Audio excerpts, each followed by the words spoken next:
one more point on finitude. When we're finite, we recognize that we live in a big universe controlled by a big God, and we're just a very small part of that. That makes us feel small. It's a way of us cultivating humility. Let me read to you from Psalm 8. Psalm 8 says, "When I consider your heavens, the work of your fingers, the moon and the stars which you have set in place, what is mankind that you are mindful of them? Human beings that you care for them." You see, the psalmist reflects on the majesty of creation, of all the things that God has made, the enormity of the universe, of how far away the stars are. He thinks about the majesty of the moon and of the sun, and he says, in that kind of universe, what is man? I feel so small.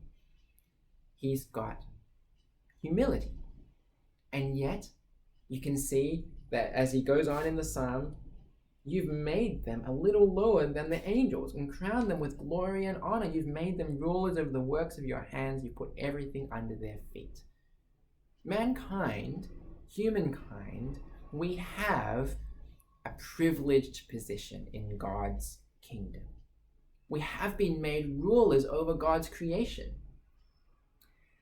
And yet, when we reflect on who we are in the midst of the universe that God has made, we realize that that position that we have as image bearers, that's not merited by us. It's not something that we deserve. It's something that was given to us by grace. And so what that means is that one of the ways to cultivate humility is to develop a habit of gratitude.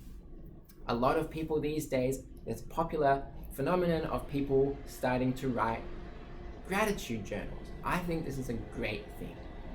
When you develop a habit of continually counting your blessings, being thankful all the time for all the blessings that you have, that helps you to recognize that the things that I have, they're by grace.